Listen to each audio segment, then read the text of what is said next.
nama saya Aura Destria Anugrah. Emisi gas rumah kaca atau GRK adalah pelepasan gas-gas seperti karbon dioksida CO2, metana CH4, dan dinitrogen oksida N2 ke atmosfer akibat aktivitas manusia, pembakaran fosil, deforestasi, industri, maupun proses alami. Gas ini memerangkap panas matahari, menyebabkan peningkatan suhu global, pemanasan global, dan perubahan iklim. Assalamualaikum warahmatullahi wabarakatuh. Perkenalkan, nama saya Febiolia Putri dari kelas 10-2. Kerusakan lingkungan hidup dapat diartikan sebagai proses deteriorisasi atau penurunan mutu kemunduran lingkungan.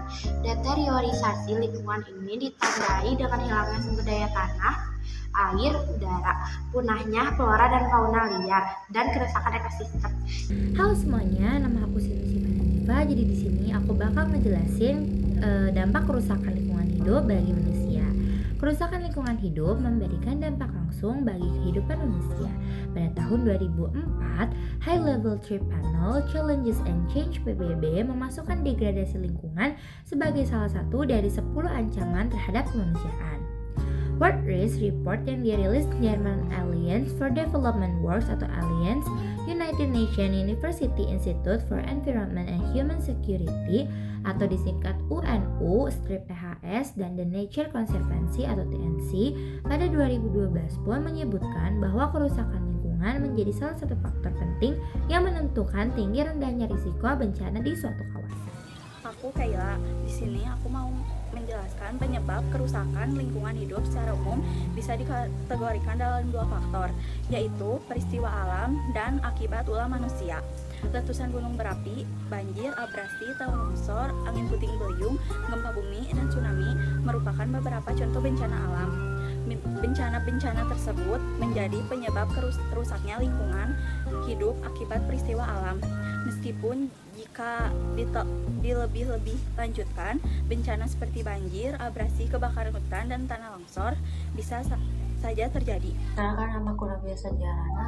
Saya dari kelas 2, kelompok 2, akan menjelaskan tentang deforestasi dan penebangan liar. Penebangan pohon secara berlebihan baik untuk industri kayu maupun perluasan lahan perkebunan secara langsung memusnahkan berbagai spesies tumbuhan, terutama di hutan tropis. Hal ini mengurangi jumlah populasi flora tertentu secara drastis. 2. Alih fungsi lahan atau urbanisasi dan pertanian, mengubah hutan atau lahan hijau menjadi pemukiman, kawasan industri, atau lahan pertanian monokultur, menghilangkan habitat asli flora liar. Penggunaan lahan secara intensif juga merusak struktur tanah yang diperlukan untuk pertumbuhan flora alami. Perkenalkan, nama saya Yasmin Kalinisa dari kelompok 2. Jadi saya akan membacakan tentang pencemaran tanah, air, dan udara. Limbah industri, sampah plastik, dan pestisida atau herbisida yang berlebihan meracuni tanah dan sumber air, menyebabkan flora tidak dapat tumbuh atau mati. Polusi udara juga mengganggu proses fotosintesis tumbuhan. Yang keempat, kebakaran hutan dan lahan. Praktik tebang bakar atau biasa disebut dengan slash and burn yang tidak terkendali sering merusak area hutan yang luas, memusnahkan vegetasi hutan yang membutuhkan waktu yang lama untuk pulih. Assalamualaikum warahmatullahi wabarakatuh. Perkenalkan, nama saya Safira Medina Nurkolbi. Yang pertama, kehilangan habitat. Fauna kehilangan tempat berteduh, mencari makan, dan berkembang biak. Yang kedua, penurunan populasi. Gangguan lingkungan memaksa spesies beradaptasi, namun banyak yang gagal dan populasi menurun hingga terancam punah. Yang ketiga, gangguan rantai makanan. Hilangnya satu spesies akibat kerusakan lingkungan dapat mengganggu seluruh ekosistem. Perkenalkan, nama aku Kaira. Di sini aku bakal ngejelasin tentang poin aku.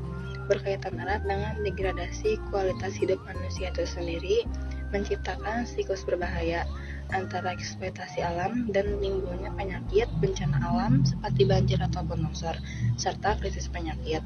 Keserakahan dan ketidaksadaran yang mengutamakan keuntungan sesaat daripada keberlanjutan ekosistem. Solusinya adalah menerapkan 3R, yaitu reduce, reuse, and recycle, dengan memilah sampah organik dan anorganik dari rumah, serta menggunakan kantong belanja lain. Terima kasih.